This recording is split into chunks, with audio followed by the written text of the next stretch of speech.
रक्षाबंधन पर बहन ने ही दे दिया भाई को जिंदगी भर की खुशियाँ। इस समय रात के 12 बज रहे हैं। सारा घर सो रहा है पर मेरी आंखों से नींद गायब है। जब मुझे नींद आई तब मैं उठकर बाहर आ गया। बाहर की उमस से बाहर चलती बयार बेहतर लगी तो मैं बरामदे में रखी आराम कुर्सी पर बैठ गया। वहाँ जब मैंने आंखें मूंद ली तो मेरे मन के घोड़े बेलगाम दौड़ने लगे। सच ही तो कह रही थी नेहा, आखिर मुझे अपनी व्यस्त जिंदगी में इतनी फुर्सत ही कहाँ है कि मैं अपनी पत्नी स्वाति की तरफ देख सकूं। भैया मशीन बनकर रह गए हैं। आप घर को भी आपने ये कारखाने में तब्दील कर दिया है। आज सुबह चाय देते वक्त मेरी बहन नेहा मुझसे उलझ पड़ी थी, तू इन बेकार की बातों में मत उलझ। अमेरिका से 5 साल बाद लौटी है, तू घूम मौज मस्ती कर और सुन, मेरी गाड़ी ले जा। और हाँ, रक्षाबंधन पर जो भी तुझे चाहिए प्लीज़ वह भी खरीद लेना और मुझसे पैसे ले लेना। आपको सभी की फिक्र है पर अपने घर को आपने कभी देखा है? अचानक ही नेहा मुखर हो उठी थी। भैया कभी फुर्सत के 2 पल निकालकर भाभी की तरफ तो देखो। उनकी सुनी आंखों आपसे कुछ पूछती नहीं है। वो तो यह बात है, उसने ज़रूर तुमसे मेरी चुगली की है। जो कुछ कहना था मुझसे कहती, मुझे क्यों मोहरा बनाया? ना भैया ना, ऐसा ना कहो। नेहा का दर्द भरा स्वर उभरा। बस उनका स्तेनेज चेहरा और सूनी आंखें देखकर मुझे उनके दर्द का एहसास हुआ। उन्होंने मुझसे कुछ नहीं कहा। फिर वह मुझसे पूछने लगी, बड़े मनोयोग से तिनतिना कर जोड़ कर वह अपनी गृहस्थी को सजाती और संवारती, भाभी के प्रति क्या आपने कभी कोई उत्साह दिखाया है? आपको याद होगा जब भाभी शादी करके इस परिवार में आई थी तो हंसना, खिलखिलाना, हाजिर जवाबी सभी कुछ उनके स्वभाव में कूट कूट कर भरा था। लेकिन आपके शुष्क स्वभाव से सब कुछ दबता चला गया। भैया, आप अपनी भावनाओं के प्रदर्शन में इतने अनुदार क्यों हो, जबकि यह तो भाभी का हक है। हक उसे हक देने में मैंने कभी कोई कोताही नहीं बरती। मैं उस समय आप अपना खो बैठा था। क्या कमी है स्वाति को नौकर चाकर, बड़ा घर, ऐशो आराम के सभी सामान, क्या कुछ नहीं है उसके पास? फिर भी वह अपने मन की भावनाओं का प्रदर्शन शायद आपको सतही लगता होगा, लेकिन भैया प्रेम की अभिव्यक्ति भी एक औरत के लिए जरूरी है। पर नेहा, क्या तुम यह जानती हो कि मैं अपना सारा काम धाम छोड़कर स्वाति के पल्लू में बंध जाऊं? अब मैं कोई दिल फेंक आशिक नहीं हूं, बल्कि ऐसा पौड़ हूं जिससे अब सिर्फ समझदारी की ही अपेक्षा की जा सकती है। पर भैया, मैं यह थोड़े ही कह रही हूं कि आप अपना सारा काम धाम छोड़कर बैठ जाओ, बल्कि मेरा तो सिर्फ यह कहना है कि आप अपने बिजी शेड्यूल में से थोड़ा सा वक्त भाभी के लिए निकाल लो। भाभी को आप पूरा नहीं बल्कि थोड़ा सा समय चाहिए। जब आप उनकी सुने और कुछ अपनी कहें सराहना प्रशंसा, तो ऐसे टॉनिक हैं जिनसे शादीशुदा जीवन फलता फूलता है। आप सिर्फ उन छोटी छोटी खुशियों को समेट लो जो अनायास ही आपकी मुट्ठी से फिसलती जा रही है। कभी शांत मन से उनका दिल पढ़कर तो देखो, आपको वहाँ झील सी गहराई तो मिलेगी, लेकिन चंचल नदी का अल्हड़पन नरादर मिलेगा। अचानक ही वह मेरे नज़दीक आ गई और उसने चुपके से कल की पिक्चर के 2 टिकट मुझे पकड़ा दिए। फिर भरे मन से बोली, भैया, इससे पहले कि भाभी डिप्रेशन में आ जाए उसे संभाल लो उनको। पर नेहा, मुझसे ऐसा कभी नहीं लगा कि इतनी खिन्न, इतनी परेशान है। मैं अभी भी नेहा की बात मानने को तैयार नहीं था। भैया, ऊपरी तौर पर तो भाभी सामान्य ही लगती है, लेकिन आपको उनका सूना मन पढ़ना होगा। आप जिस सुख और वैभव की बात कर रहे हैं उसको तो लेस मात्र भी लोभ नहीं है भाभी को। एक बार उनकी अलमारी खोलकर देखो तो आपको पता चलेगा कि आपके दिए हुए सारे महंगे उपहार ज्यों के त्यों पड़े हैं और कुछ उपहारों की तो पैकिंग ही नहीं खुली है। उन्होंने आपके लिए क्या नहीं किया। आप तो आपके बेटे अंशु और नमन को शिखर पर पहुंचाने के लिए उनका योगदान कम नहीं रहा। माँ, बाबूजी और मेरे प्रति अपने कर्तव्यों को बिना शिकायत पूरा किया, तो आप अपने कर्तव्यों से विमुख क्यों हो रहे हैं? पर पगली, पहले तू यह तो बता कि इतने ज्ञान की बातें कहाँ से सीख गई?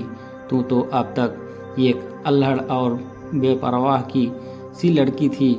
मैं नेहा की बातों से अचंभे में था। क्यों भैया, क्या मैं शादीशुदा नहीं हूँ? मेरा एक सफल गृहस्थ जीवन है। समर और सेहिल साथ मुझे एक ऊर्जा से भर देता है। सच भैया, उनकी एक प्यार भरी मुस्कान ही मेरी सारी थकान दूर कर देती है। इतना कहते कहते नेहा के गाल शर्म से लाल हो गए थे। अच्छा, ये सब छोड़ो भैया और जरा मेरी बातों पर गौर करो। अगर आप एक कदम भी उनकी तरफ बढ़ाओगे तो 10 कदम बढ़ाकर आपके पास आ जाएगी। अच्छा मेरी माँ, बस अब बस कर, मुझे ऑफिस जाने दे, लेट हो रहा हूँ। मैं इतना कहकर मैं तेजी से बाहर निकल गया। वैसे तो मैं सारा दिन ऑफिस में काम करता रहा, पर मेरा मन नेहा की बातों में ही उलझा रहा। फिर घर लौटा तो यही सब सोचते सोचते कब मेरी आंख लगी मुझे पता ही नहीं चला। मैं उसी आराम कुर्सी पर सिर टिकाए सो गया।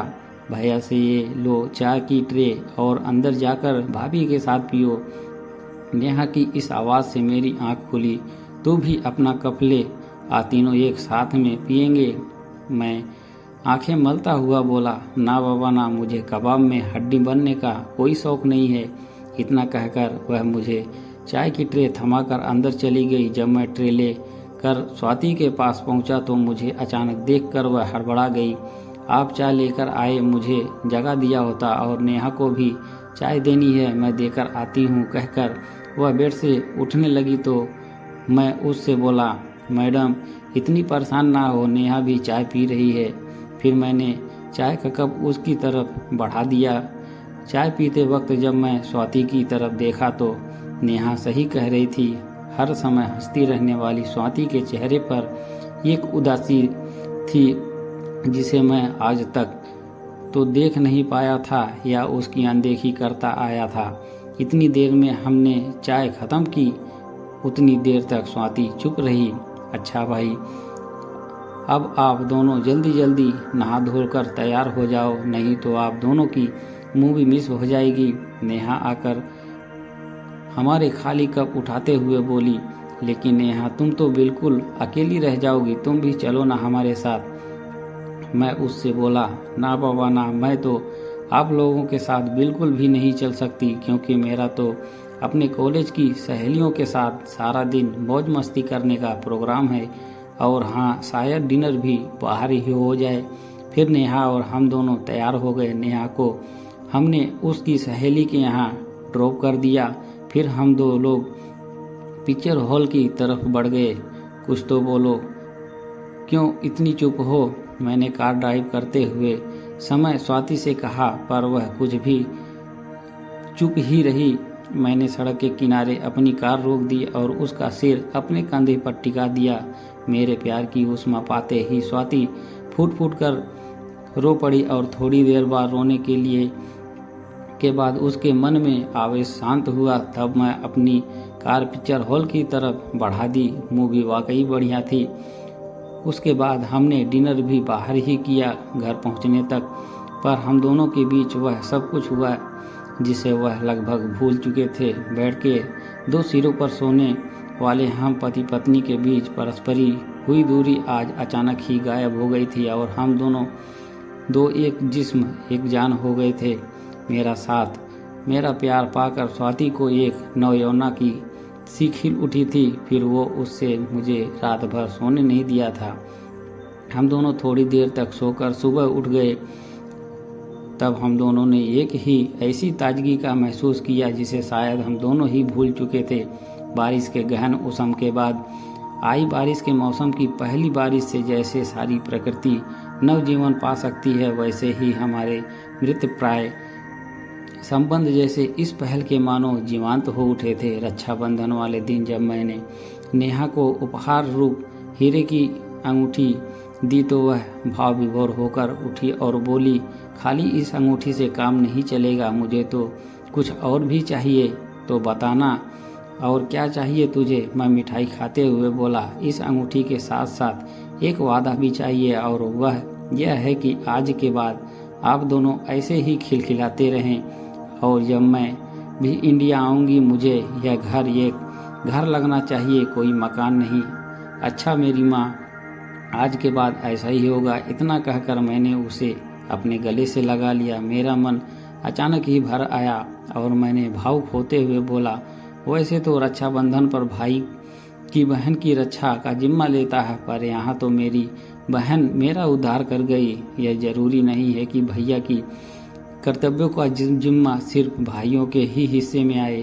क्या बहने का कोई कर्तव्य नहीं बनता? और वैसे ही अगर बात मायके की हो तो मैं तो क्या, यह हर लड़की की यही बात है, पुरजोर कोशिश करेगी कि उसके साथ मायके की खुशियाँ ताउम्र बनी रहे। इतना कहकर वह रो पड़ी। तब स्वाति ने आगे बढ़कर उसे गले से लगा लिया। दोस्तों, कहानी अच्छी लगी हो तो एक लाइक ज़रूर करें और चैनल को सब्सक्राइब करें। आप सभी का धन्यवाद।